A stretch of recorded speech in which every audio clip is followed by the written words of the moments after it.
Yo, guys, and welcome to another episode of Life of the Amateur. It's great to be back, bringing this series back for EEG. It's going to be fantastic. I'm delighted to bring in the guest for today, which is Andy, aka Enigma. Mate, it's great to have you on here. No, thank you very much for having me. I'm really glad to be here. Really excited for it ever since you mentioned it, to be honest. Yeah, well, this is very much new for me, obviously, coming on as a producer for EEG. So, this is very new for me, as I said, and we're going to be talking about some very, very good stuff today that I've drawn up. And obviously, we've run them past you already, so they're going to be good. So, going in to obviously, this is all about you. And, I'm going to give you the floor. You can tell us a little bit about you and what you currently do. Yeah, so I mean, my main thing at the minute is working for Dexerto as an esports producer, and that basically on the Call of Duty side. So Dexerto's like split up into multiple channels. You have like Dexerto COD, Dexerto CS:GO, Valorant, those sort of things.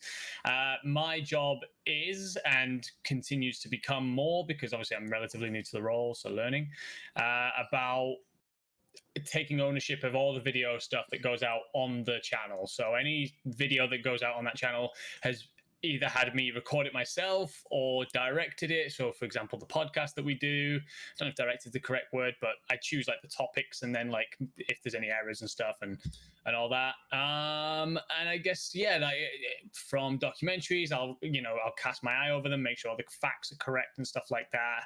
And yeah, just generally get involved in anything Call of Duty. If there's an opinion or something he's checking or whatever, then I'm involved.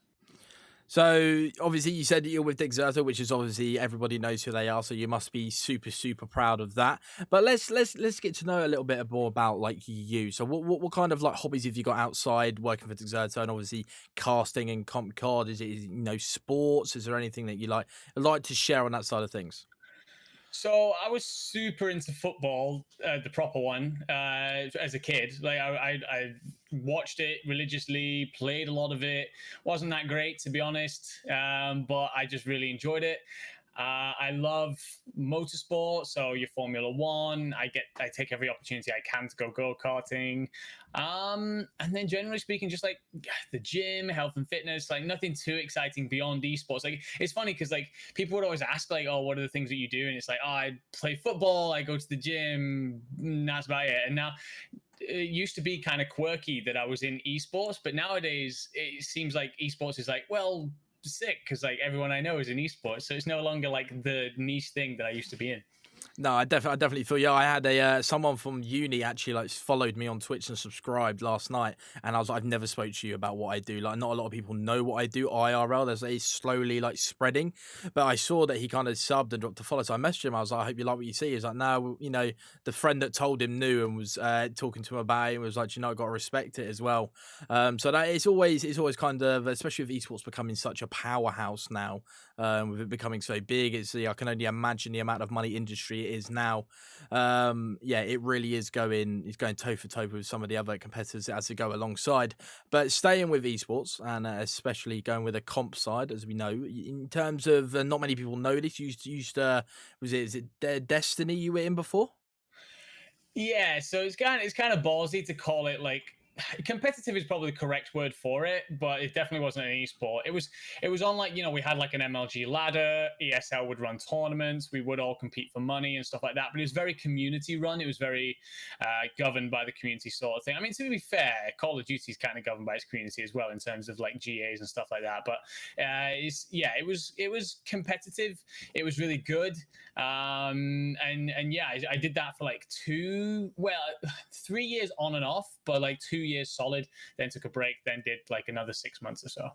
So yeah, so you've done really well with there to go on that long because the game, I wouldn't say it died, but it definitely didn't fulfill its potential. Would you agree? Oh, 100%. Like the problem with Destiny was always they never knew what it wanted to be. Like it wanted to be this really big PvE looter shooter thing, and then it wanted to be like this PvP contesty game, and then it again was back to like, oh, we're gonna focus on the PvE. And I just don't think. I think, to be honest, what I think happened was the developers made the game, and then PvP was actually a far bigger success than they thought, because you had incredible movement, incredible abilities, gunplay. If you've played something like Titanfall, for example, that's like much more free flowing. But that's like the reason people love it is because you struggle to find those games that blend abilities with gunplay and movement really well. And Destiny does that. And I think that the multiplayer popped off so much that the devs were like, we've got to find a way to capitalize on this. We just don't know how. And so they would kind of like always transition backwards and forwards about where they wanted to be. And in the end, they kind of ended up like meh at both rather than stand out at one. Yeah, it definitely from I never actually played it. I was always interested in it, but I never actually like picked it up and played it. I've had many friends that did play it and played it. You played it to a good amount as well. But it was excuse the pun, but it was destined to kind of be up there, wasn't it? It was meant to at least contest other big franchises like Call of Duty and Halo, but it just never really got off the ground. And do you think there is a future for it? Do you reckon, with the current Destiny's out, do you reckon there's an opportunity for that if someone new came in and changed the strategy? Or do you feel like it's pretty dead in the water? They might need like a whole new game to potentially and just jump straight into that, almost straight into the comp side of things and try and, work their way up that ladder? I think that the PvP is completely dead.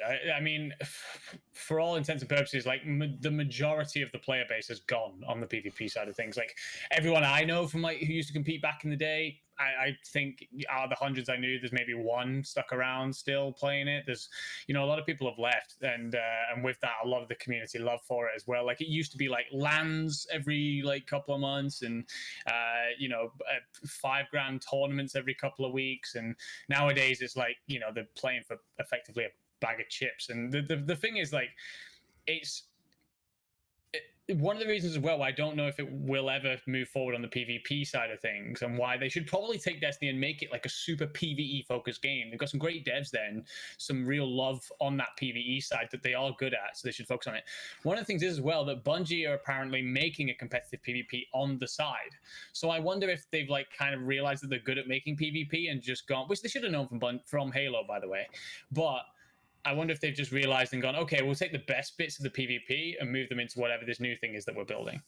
Yeah, I feel like definitely a way they could go. I don't know if they'll ever get to the level of where COD is. I think we can both kind of agree on that. I don't think it ever will. I'd love to see something different. It very much is the standard, the big five, for example, that have always been there. You've got like League of Legends, Dota, COD. Gears is still around as well. But you spoke about Bungie, you spoke about Halo there, and obviously it's been delayed, Halo Infinite, and I mean, for me, from when I can first remember on the Xbox 360, it was Halo 3, Halo 2, and Halo 3 for me. Halo Infinite being delayed, it was meant to come out with the Xbox, so it did get pushed. What are your thoughts on that? Because obviously Halo hasn't got a great track record in recent titles that they brought out. So what do you think Infinite has to bring to the table to get them back up to their former glory? It has to have a really great multiplayer with a really good ranked mode. Like the amount of shooters that have good ranked modes these days are bare none. Like they're all terrible. Like Call of Duty's is terrible. Destiny's terrible. Like Titanfall doesn't, like Apex has a thing, but it's like battle royales. It's like not every shooter player wants to play a battle royale. Can we get over this phase, please? Like if Halo can go back to being like that kind of just really solid, good skill gap, fundamental, great ranked, customize the shit out of my Spartan, I'm gonna play that thing to death. I mean, it should have a good story. Like the Halo universe is insane. That should be a given. The one thing actually that kind of really excites me is that they delayed it so much. Like I know a lot of people like want the game, but I always feel that I would much rather wait an extra year or whatever and get a brilliant game than they release it that year early and it's crap. Like I don't know. Like I'm super hyped for it. I can't wait for it. Gonna play a lot of it. Definitely, I'm not going to be a pro at it because I won't be good enough. But I'll be going for like the 50. Do you remember the 50? Did you ever play? Oh, I don't. No, I don't think I did. No. So like rank like 50 was like your like top. Oh, the rank 50. Oh, Yeah, okay. Yeah, yeah. yeah, yeah, yeah. I get you. I get you. Yeah. Yeah, so like just getting on every day with people, like grinding the crap out of that and being like, this is life or death. I think one of the things like in ranked games these days is like it's kind of, you either don't know how to move up or down. So, for example, Call of Duty, or it's just kind of it's always like this weird thing where it's like I don't feel rewarded for my time. There was something about Halo back in the day where if you moved like up in your rank, you felt like a god. And I want, if they bring that back, oh, it's gonna be such a good game for sure. Oh, 100%. I mean, I feel like a lot, especially like if you spoke to a lot of like the COD pros, especially, they started with Halo, and it Mm. was that love for multiplayer. And I feel like if they don't put everything into this multiplayer to at least have that multiplayer doing good, and then we can talk about like a rank system as well. If they've got that multiplayer down, fantastic, and Halo Infinite has got a chance. But I want to see a revive of Comp Halo. Like when I Yeah. think of Comp Halo, you probably remember when Hex was on the on Vision, and then he brings in Lethal, and they're like, "Yeah, it's all right." You remember it? It was like goosebumps. That's the kind of moments I want to see again. I want to see Halo back competing again. Remember the double lands? You had Halo in one corner, COD in the other. It was fantastic as well. But you said it perfectly as well. And obviously, everybody wants to play it, but it's good that it's delayed because you don't want another cyberpunk situation to happen where they delayed it, and they just had to release it because of all the pressure they're on. It dropped. It was awful. We saw all the graphics. It wasn't built for old gen. It was definitely, a high spec PC new gen type of game, and they ended up refunding the majority of it. And Cyberpunk was meant to be the next big thing. It was meant to push GTA out the way. Everyone played it, and after about a month, I don't think I don't see it anymore. So it's kind of nice that they have delayed it. I don't remember the exact date. It's either later this year or early next year that it will be releasing. So, and another thing I want to bring up about Halo BR, and it's been rumored a lot. Is that something you would like to see, and what do you think they'd have to do to compete with Warzone? Because Warzone has all its downfalls, but it got half the world through a pandemic, and it's still at the very top. So, what have they got to do to not necessarily dethrone it, but compete? I don't know. Like I don't play that much in terms of battle royales, and to be honest, I really want this phase to be over of every game being a battle royale. Like I would much rather Apex Legends have been Titanfall 3, for example. But that being said, if they are going to take it on, then it needs to they need to make sure that it is very well balanced and that they have a decent anti cheat. Because if you manage to balance it well, first of all, that's going to be far better than a lot of the battle royales out there where you can pick up one weapon and there's a lot of cheesing going on. But also anti-cheat system, like I mean, it's not as bad in Apex. I'm pretty sure Apex is pretty good, but Warzone's terrible. Like they're absolutely awful with their anti-cheat. And as soon as a game comes out where your high-level battle royale players can play and your community can play without worry, I think the one thing that Warzone gets away with over this time period has been that it's lack of competition on that front. Because I mean, there's time periods where I've tried to play Warzone. I've tried to get into it, and every time it's like you'll play and in 2 or 3 games of the night, you're matching cheaters, and it just kind of kicks the stuff out of you to even bother. So, I think if they nail that, they'll be fine. Like the weapons in Halo are iconic, so they should have no problem putting in good weapons.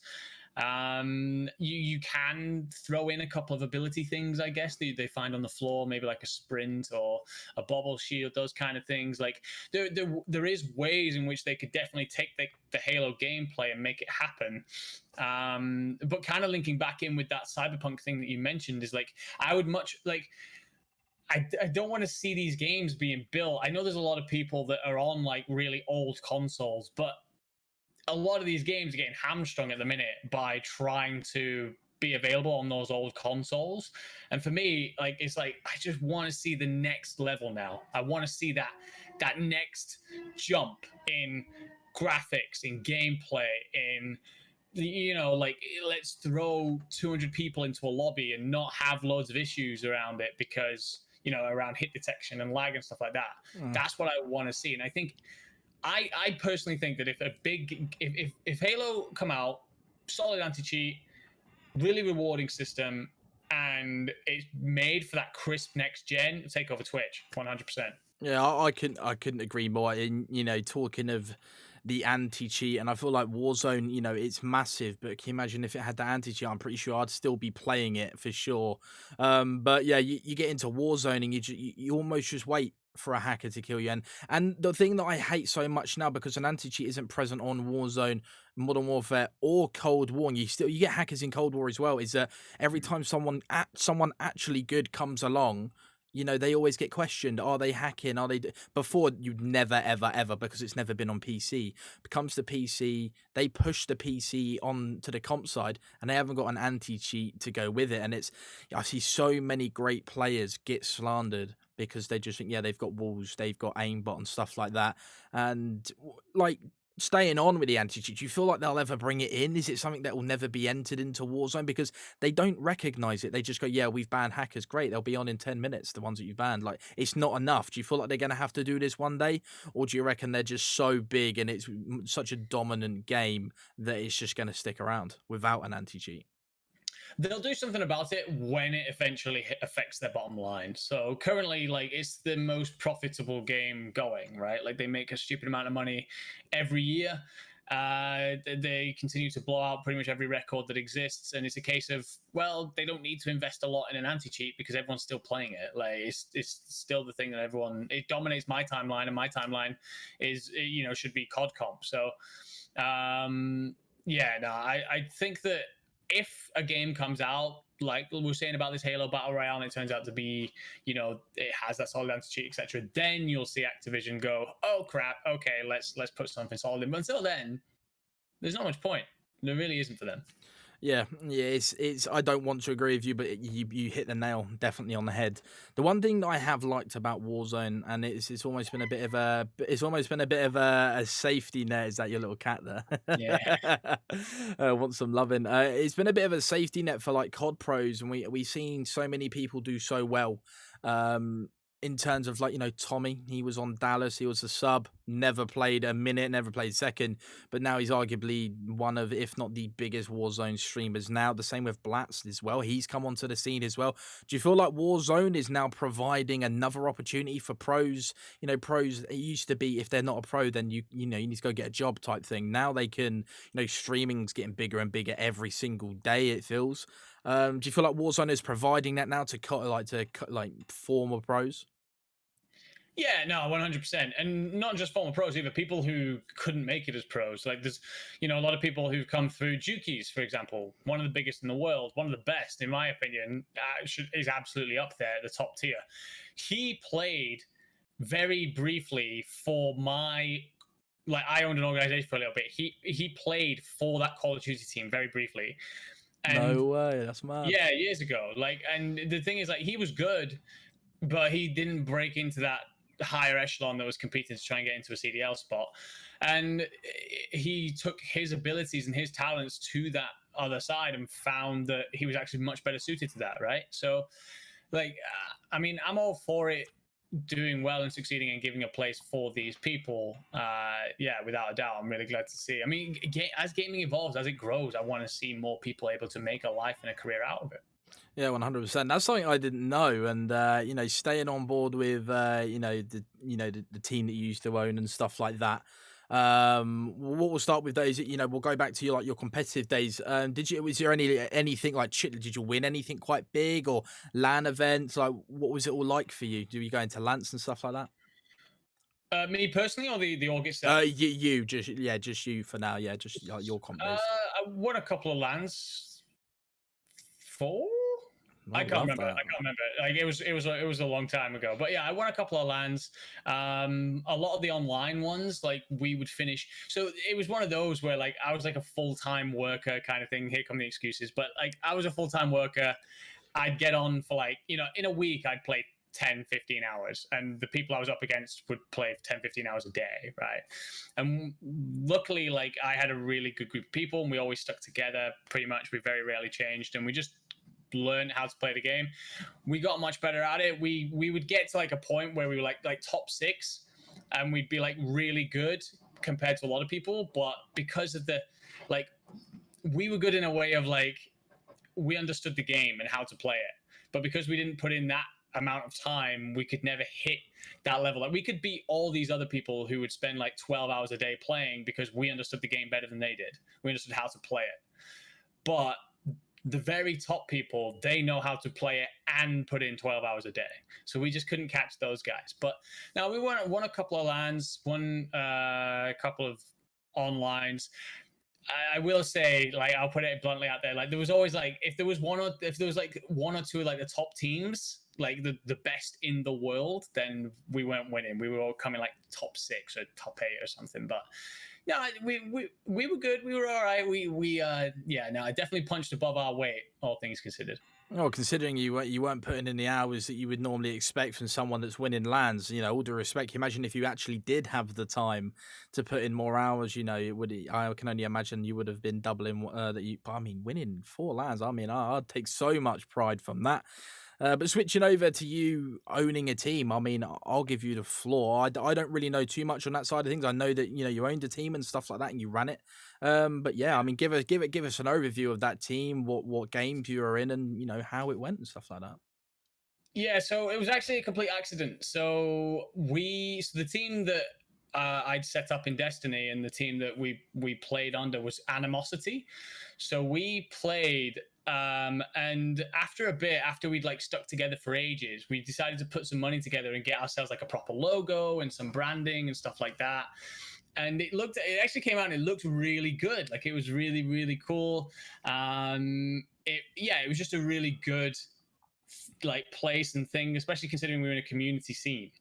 And then yeah, like the team grew and stuff as we were playing more and shit like that. But then it came to a point where a friend like reached out and said, yo, we're looking for an organization. You don't need to spend anything. Can we just represent you guys because you've got a cool logo and stuff? I was like, yeah, sure, whatever. It doesn't matter. Like, in Call of Duty, go for it. And then it was kind of like people who'd left Destiny to go to Call of Duty wanted to be underneath the name and the logos. I was like, yeah, sure. And I kind of enjoyed that. I kind of like enjoyed like watching like our team, my team, like playing in Call of Duty. So then I really got into it and stepped into it, and I went at it properly for a year. We did all right. Like, our World War II Call of Duty team would finish like top 4, I think it was, in like the EEG and stuff like that. Like, we did all right. It was like Frimj, Regtop, Hawknock, like Frimj, we cast him last week. Yeah. Those people were part of the team for a while. We sent a team to one LAN, which was CWR Birmingham. They were shite. Really nice guys, but they were awful. Finished like top 128 or something. Yeah, they were bad. But yeah, it was really, really fun. And then the problem was, and the reason why I stopped was, if financially and structurally, you need a lot. You need a lot of support from people around you, and you need a lot of money. Otherwise, this is why a lot of those orgs end up stuck in like that same place. They never really move on from. The follow account on Twitter might go up, the subscribe account on YouTube, but they don't really move up. And that's because you need that income from somewhere. And I think I just very quickly realized that, well, realistically, the income isn't going to come from anywhere because, there's no big name. Like, if we approach a sponsor, there's no big name. There's no real reason for them to choose us over anyone else. Mm-hmm. And I just looked around and realized that we were just part of the soup, if you will. And I was like, I don't really want to be part of the soup. I want to do something that's, different, special, better, whatever. And called an end to it. And but it was really fun. It was really good. We had like teams in CS:GO, teams in what's the fighting game called? Mortal Kombat. No, the one where it's like you're like knights and stuff. I forget what it's called. We were really good at that as well. We won loads of tournaments in that. For Honor. Oh, it might be. Yeah. I think it is For Honor. Yeah. Something like that. Yeah. But we were really good at that. We had like the best team at least in Europe anyway. We had the best team that won like everything. I didn't even know there was a comp side for Honor, to be honest. Yeah, they're super passionate, actually. I don't know how big it is, but it's super passionate. Like, they absolutely loved it. As soon as we stepped into the For Honor scene, we certainly ended up with like a massive following. A lot of people loved it, and we're like, yeah, it's just sick. I was like, cool. But yeah, no, we dipped in and out of a couple of things, tried a couple of different things. It was really good. It was really fun. The thing is, it just requires a lot of time and a lot of work. Yeah, that is something I've always, I've always wanted to do and run my own organization at one day at least. But it's always that, you can do it great, but if you want to take it to that next level, you need that backing, especially financially, to go to that next level. And Yeah. then when you look at the side, for example, we talk about them like Optic. They were very much like that. If you've ever read the stories of Hex, he was always losing money until a point, and it was especially when Nadeshot got that Red Bull sponsorship, and he kind Mm, of got Red Bull on board. That's yeah. when they started to kind of like kick on, and I remember the likes of like Pepsi came on board, and had Gymshark as well. Yeah. They're all providing money as well as products, and obviously, Optic. We know what happened with Optic. Arguably the biggest organization in the world, and they're going from strength to strength. It's good to see it back in Hex's hands, of course. But that's a conversation that we'll leave for another day, because we'll be sat here for hours and hours and hours. But yeah, it's great to get an insight into like your comp history as a player and as a team as well. What game is it that Jukies came into it and kind of played for you for a little bit? I think it was World War II. I think I could be wrong, but I think it was World War II because we had that core of like Regtop, Hocknock, and Frim for quite a while, and I'm pretty sure they were regularly like changing their fourth. But I can't remember if Jukies was a part of that time period because we had like almost three time periods in World War II. We had that core that I just told you about. We had the LAN team, and we also had a time period where we were trying out different rosters and it never really worked. But I can't remember where he was part of, but yeah, he was one of the members of that. Really funny guy, really nice guy. I highly doubt he remembers me, because at the time I was just like the head of the org. Like I would be in the like chatting in the group chat and stuff like that, but I'm not Hex or Hastro. Yeah, yeah, yeah. I mean, look, no, he's a lovely guy. It's really great to go see him go on and have the insane success that he has. Long may it continue. But yeah, no, it was really. I just remember being really funny. Like I just remember being super energetic and really approachable. But I think he'd be a good guy to like have a beer with on the land, for example. Yeah, do you know what, you took the words out? I was just about to say he's probably the guy that you could probably go chill with and have like a couple of pints with. I can imagine he's quite down to earth. Like I've watched him quite a bit. He comes from a very like humble background up in Liverpool, and stuff like that. But carrying on with COD, talking about CDL, and we all know you're the man, the stat man, as I like to refer to you. Even when I'm on the stream talking about you, I call you the stat man as well. Just been well, the last like 10 days has definitely been one to remember. The Hukes situation, you got Decimate as well, and so much more to talk about. Optic underperforming, Dallas don't they look a little bit lost? Subliners coming out of the pit of fire with Hydra and just storming everyone. I mean, let's start off with Huke. I don't know if anyone really knows why he left. Obviously, he was like one of the pillars of that team. In your mind, what do you think happened? The tough one here is whether something personal has happened, but I just can't see Hugh being that guy. I can't see Hugh being sat there causing trouble amongst anyone. He's such a nice guy. So I don't know. They're struggling. They weren't doing well. And I think that somewhere along the conversation, someone has turned around and pointed at Hugh. But yeah, I think somewhere along the lines, someone has turned around and for whatever reason fixated on Hugh. And then that spiraled. Like having been a guy who's been involved in those kind of decisions before, you don't want to lean too heavily on stats. So you don't want to be like, well, this is what the stats are telling us. And the problem is it opens up at that area of subjectivity, right? That area where it's about opinion. And, we've heard Krim come out and say, look at the minimap, right? Well, in my opinion, if you look at the minimap, Hugh was doing all the things that a rotating, aggressive SMG should be doing. Krim and Rambo, two of the most decorated people in Call of Duty history, clearly had a different opinion. Does it look like they've made the correct decision? Absolutely not. 1,000,000% not. They look so much weaker. For some reason, I find it weird from Hastro's point of view as well, because Hastro has like honed in on Hugh as his guy for like half a decade or something now. Like years he's been under that MV Dallas Empire banner. It's kind of like Scump to Hex, isn't it? It's like the crown jewel almost. Yeah, and he's like traded him in for, in my opinion, putting faith into Illy. And it's just a weird one. It's just like Illy looked like he was massively underperforming. He continues to look like he's underperforming. And it just seems weird the way that Hastro just sold him. Like, didn't even just bench him for a bit and then bring him back. He just sells him. Probably I for a lot of money. Probably for a Oh lot of money, but that's still oh not the point. yeah, it's just a weird one. Like, cause like sell someone for money, fine, but like you said, he's the crown jewel. He's their like big franchise player. He's on every bit of marketing material you see, even though he's not the kind of guy that wants to be on marketing material, because he's like super just wants to get on and play his game or whatever. But yeah, it's a weird one how fast it all went down. 1,000,000%. I can't see something personal. All I can see is like a conversation that went a direction and spiraled. Yeah, yeah, you hit the nail on the head once again. I feel like it's definitely something where he may have. I personally, from like analyzing their games and stuff, I don't see him having a standout point in any like series where he's been like, you know, he's pulling Dallas back, because he never has. He's always been that forefront player.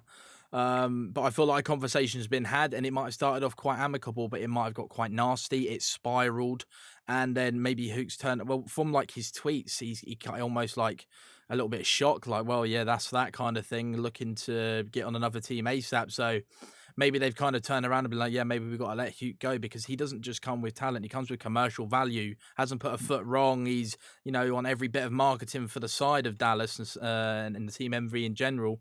And he's just gone. And LA Thieves, like, Nadeshot spoke about it perfectly on the Optic podcast. He was like, when someone of that caliber comes around, it doesn't matter who you've got in your team. If he improves your team, you go and get him. And they were ruthless. They dropped TJ. I can only imagine it might be hard for TJ to understand. He's been quite inconsistent in their games.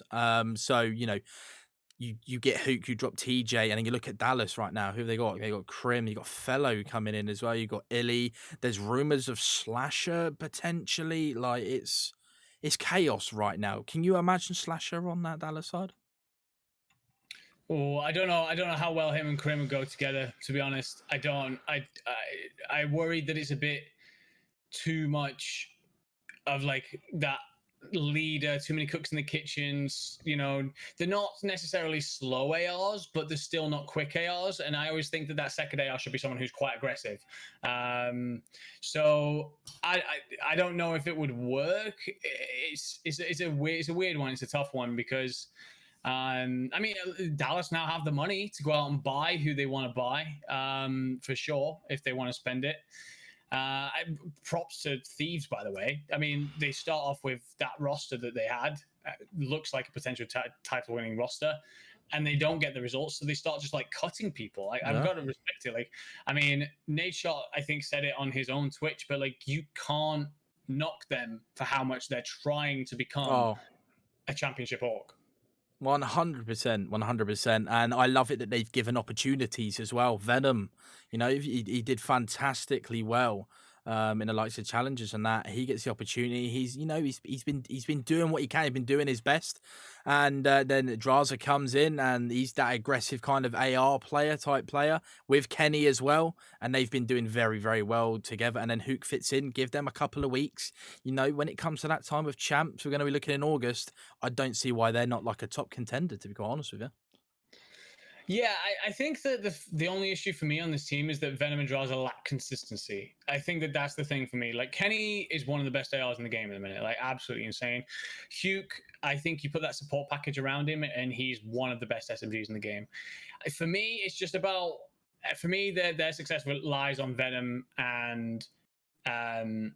Draza. And the interesting thing is, though, that they still have Slasher and TJ on the bench. Crazy. So at some point, does the LAN situation come in where you're like, Slasher and TJ have been doing really well. Have great history there. Do we pull them in? I don't know how much people buy into that thing, but let's say it is a thing. I do think that either Venom and Draza have to become more consistent, or we're talking more changes. And then do Thieves sell off who they have on the bench? Do they drop the younger players? Do they? It's a tough one, but I don't know. Something to me says that if these four can all stick it on the same day, like if they go into a major weekend and they're just feeling hot, they're serious dark horses to take it. 100%. And you spoke about like that land situation. There's a lot of people you see it on Twitter. Like as soon as some of these rookies get on land, we're going to see who's going to come out. And Sandy's been under the microscope about that certain thing as well. And it is going to come down to that. You see Slasher on land. He shows up. He's got multiple championships under his belt for just being that guy on land that just soaks up the pressure under the lights, almost like Clayster as well. So time will tell when we get to that land, which is not too far away. Obviously, players only, so you don't have that fan aspect just yet. But you're still under the lights. You're yards away from the opponents, which you will very, very much hear. There was talks of them potentially going into. Do you remember the old boxes on Comp Card where you can have like the coach? Well, Yeah. obviously, you don't have coaches. The potential of that because there's no crowd, unless they bring crowd noise in. Like it's going to be exciting to see how they do that with that, and then eventually, hopefully, champs. Which, can you imagine champs in the UK? That'd be incredible. I don't think it will happen though. But yeah, it's gonna be fantastic to see. Staying with CDL and moving over to the boys in green wall. It's arguably been their worst spell of form in a long time. I'll put it quite bluntly, and there's a lot of things that are going wrong. But what do you think is the main catalyst right now for them? Oh, the main one. There's so many. The main one, probably just their complete lack of teamwork. Like they just don't have it. They do not possess teamwork at all. And this is where you're missing that karma player to be the glue between the side that links up all the relationships, is if first to the door where he needs to be or gets the trade if he needs it. Those kind of players go under the radar, right? Like the situation you have at the minute is like, let's face it, Scomp and Formula are not the powerhouses that they used to be, so they can't just be expected to like pick up 2 and 3 pieces everywhere. So you need that team aspect to come in. And at the minute you've got Envoy doing like his routes and his flanks and stuff, and that's all fine. And then Dashi puts up like decent numbers, but decent numbers against like LA Gorillas. Like he isn't doing those same numbers against FaZe, Dallas, so on and so forth. And I know that's like a ridiculous expectation, but he's supposed to be known for his slaying power. So unless you get like, because as well with Envoy, like he's that root man and stuff like that we used to see in like Zoomer and so on and so forth, but those routes don't always pay off. Those routes, one might pay off big out of like 4 or 5, but the rest of the time the rest of the team needs to be picking up their slack and basically playing as like an effective 3 together whilst Envoy's looking for his thing. And that just never happens. If you go back and you look at scenarios, you look at moments and plays and rotations, it's always like bits of Optic are kind of like around. Like go back and watch the recent New York game on Apocalypse. It's a prime example of the type of mistakes that they continuously make. And the big problem for them is that they still don't get it. They still don't understand each other. They've stopped making content. They're locked in. They're trying, but something somewhere doesn't add up. And right now they are arguably a bang average mid-table team. Very, very, very much so. And as an Optic fan, I'm not one of these guys that's come in last minute. I've been there since the Big T Merc days. I've been there through it. And Rambo days as well. And, when I look at all the teams over the years, they've had bad spells, but they've always kind of come out of it by now. And they're really in a slump. And I always say, and I hate to see, I always see like, right, Scump and Formal, they're past it, they're gone. If anyone's playing all right at the moment, it's probably Scump. He's not doing too bad, but obviously he can't. He's 4v4. It's not 1v4. So this man needs some help. And you speak about people that need to help him out. Formal, he's just in a rut of form. Is he past it? I hate that conversation because I feel like he's still arguably one of the best ARs in the game for his intelligence as well as his gun skill as well. But then you look at Envoy. He's come up trumped way too many times. He can only do it so many times where he saves the team, and I feel like teams are starting to read him a bit more. They always know he's on the flank type thing, or he's doing something because they're counting the players, which obviously is done. So they're starting to find him out a little bit. And then we've got Dashi. He'll have one good game out of 3 or 4 series at the moment. Brings out the FFAR. He does okay with it, but we're not seeing that Maddox Dashi that we saw so much and how dominant he was with it. What's it going to take to get him going? Because roster changes is not something Optic like to do, but if this carries on, they're going to be making something soon, I can feel. Yeah, no, I mean, OG are a weird dog because they don't historically make changes very much. Like maybe one here and there, and like obviously we think back to like the World War II times and stuff. But the thing for me is, I mean, you mentioned there about dashing, like his slaying figures and stuff like that. For me, that's not enough. For me, like I think that this thing about this obsession with like, oh, Dashy dropped to 1.4, yeah, and you finished sixth. Who gives a shit? Like, who cares? Like, if you drop a 1 and you win, that is worth more than dropping a 1.4 and coming top 6. I don't want to. I hate this conversation around Dashi as if he's like the best player to touch the game. I really hate it. Like, oh, Dashi puts up slaying figures once again. Great, well done. You got an AR on and you're getting kills. That is the bare minimum that you should be expected to do. Is he getting those kills in big rotations? No. Is he getting those kills to break open hills? Very rarely. Is he, doing amazing? No, every now and again he'll pop off, get a 3 or a 4, but it's ineffectual. We don't play team deathmatch. We play objective modes. And his kills need to be more effectual. They absolutely have to be for him to actually be that player that the Green Wall wants him to be. The Green Wall wants him to be simp. That's who they want him to be. And he's not. He's not even close. He's not even in the same ballpark. This man has one chip to his name and walks around as if he's the best. Well, I mean, I don't know if he does personally, but a lot of the Green Wall will hype him up to be like, oh, he's one of the best players to ever touch the game. It's like he can shoot straight. Like, straighter than most. But is that helping Optic? I don't know. Like, Scump and Formal, we can put all their struggles to one side. They're not getting dropped, let's face it. Envoy, that root man, supposed to be the guy to pick up from Scump. Probably not getting dropped. Questions have got to start to come, like, where's this teamwork missing? Why aren't they bullying teams off the map? You got to start looking maybe towards Dashi and saying, like, yo, dude, like, what's going on? And you put up those big kills all you want, but when Octane was doing it for Seattle, people called it stat padding. When Dashi does it for Optic, he's the best player in the game. Yeah, there's got to be some consistency.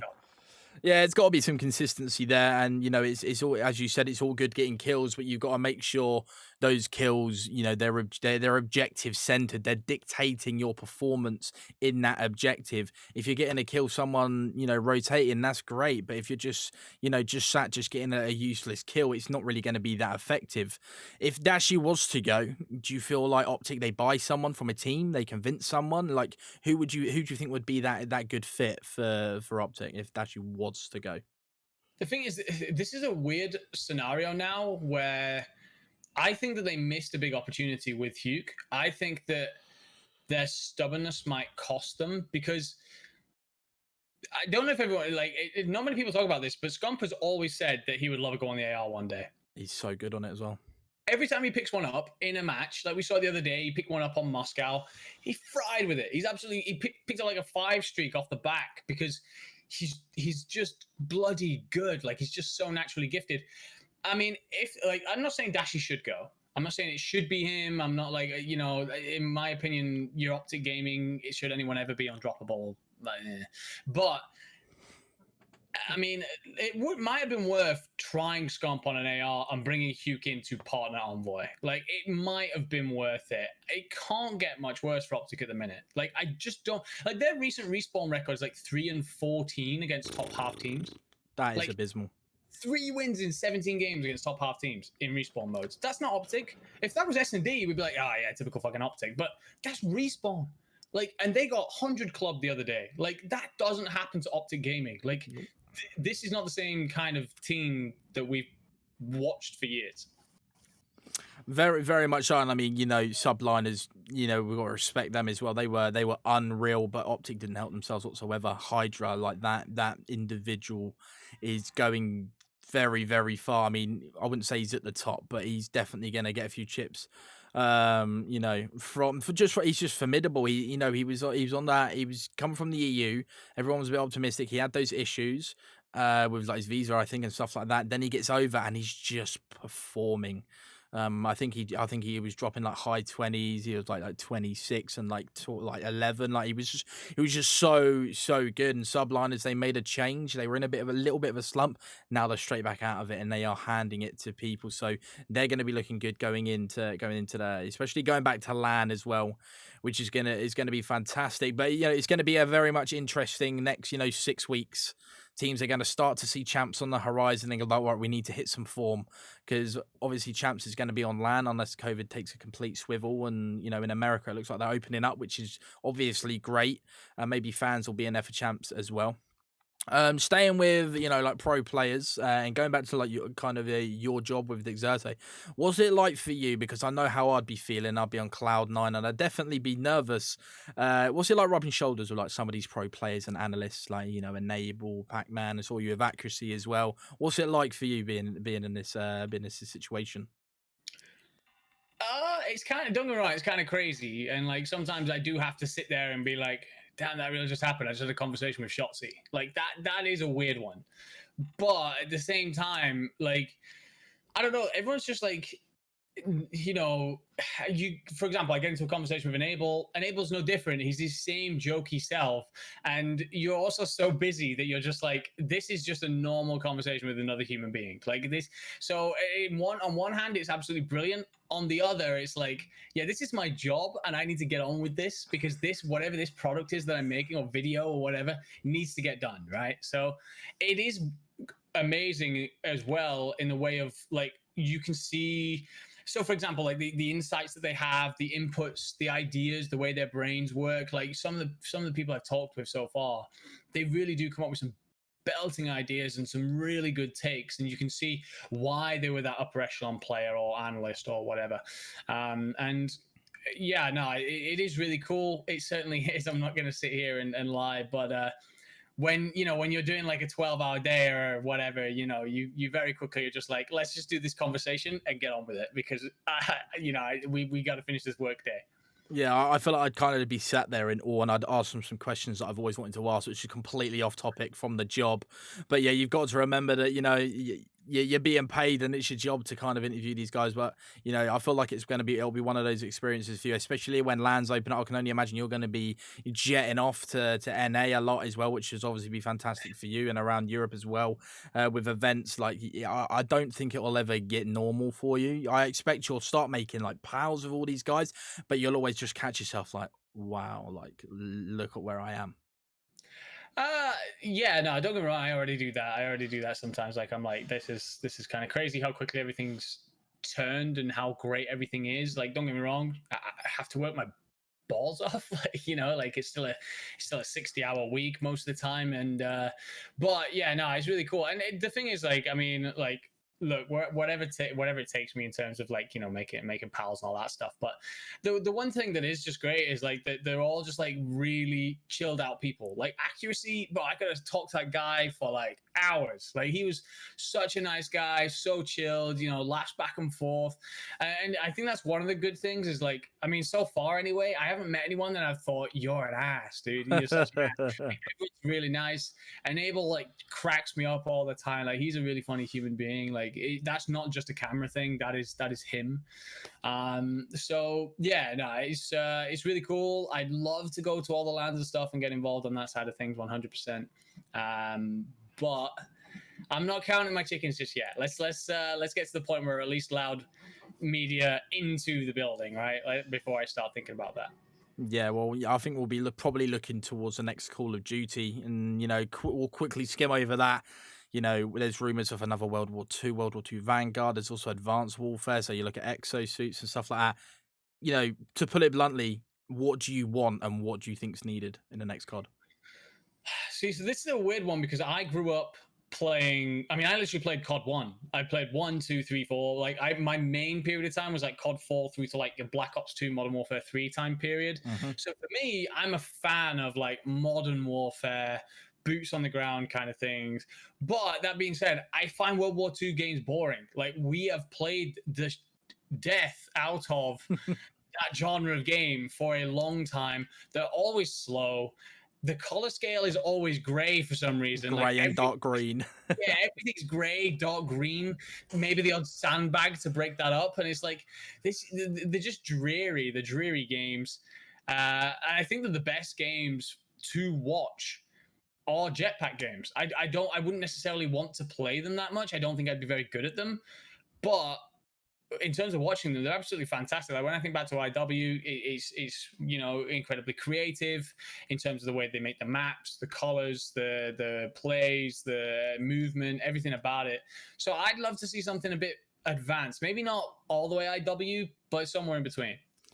Yeah, I can agree. I'm a massive fan. I love like a lot of people didn't. I loved it, even though it was a bit like play to win almost because of the crates and stuff. But Advanced Warfare, I enjoyed it, and I've heard a lot of pros say Advanced Warfare was fantastic. Obviously, Optic went through a great spell there. Scump said that he loved it because he's got the gunny, but when you give that guy like 50 meters of exosuit acceleration into the air to also go along with that, of course he's going to enjoy himself. So I feel like for comp scene we could do with something like that. I miss Uplink. I miss Uplink so much. Control's great, but Uplink was the ball throwing it over buildings. The passing, the strategy, like the strategy was incredible. We saw some crazy plays with that back in the day, and I feel like we're due something along those lines again. It was so much fun to watch stuff like that. But yeah, we'll leave that conversation because I feel like we could go on for hours about what we'd want to see because we'll only be disappointed. And I don't really know. It'd be great to see how an EXO kind of COD would fit into a war zone, but we'll save that we can save that for the next time we get you on, for sure. But yeah, we're dwindling towards the end, and I've got a couple of questions, and you've probably gone over these questions a couple of times in your head, but what's the plan? What's the goals for the future? Obviously, you where you are right now, which you've spoken about.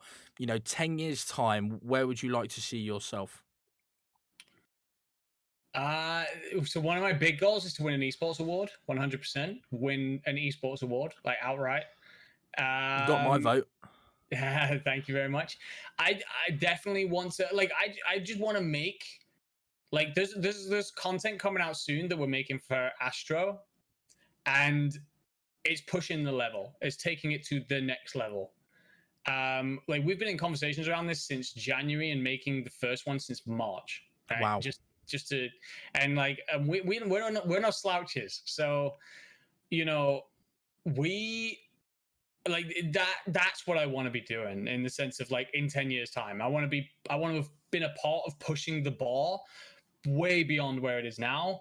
I want to be a part of that still in 10 years. Like, you think of the stuff that Hex and Hitch and Co did at Optic, right? They changed the game. Everyone tries to copy them now. That's what I want to be a part of. I want to be a part of, in 10 years' time, I want people to be saying, we're trying to make this thing because 5 years ago, Enigma made such a thing and it was like the best thing ever. And we want to try and replicate that. Like, that's the kind of conversations I want to be mentioned involved in a couple of years time. But yeah, I just really want to make the kind of things that when I sit down and watch, I get goosebumps. I tuned into like some of the Optic stuff in the past and some of the Thieves stuff. Sorry, some of the 100 Thieves stuff, and like you just love it, right? You watch it over and over again. There are moments, and that's what I want to create for other people because as esports grows, as it gets bigger and better, I just really want people to be wowed by it, especially as we trickle over into mainstream, which is just going to keep coming. I want people who are used to like your football level production to come and see esports stuff and be like, holy shit, this is really good. Mm. And that's where I want to go. Yeah, well, do you know what?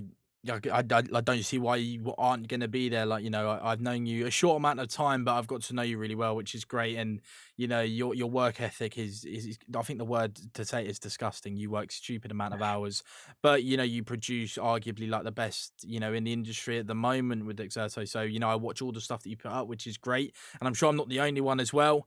But yeah, that's going to be the end of the podcast, A Life of an Amateur, by EEG. It's been great to have you on, Enigma, mate. You talk such facts, and I just sit here and listen, which is great. So thank you so much for coming on. No, thank you very much for having me. Absolute pleasure as always, bud. And I'm looking forward to seeing where this goes. Actually, looking forward to seeing who you get on and the kind of conversations you end up having. I'm looking forward to it.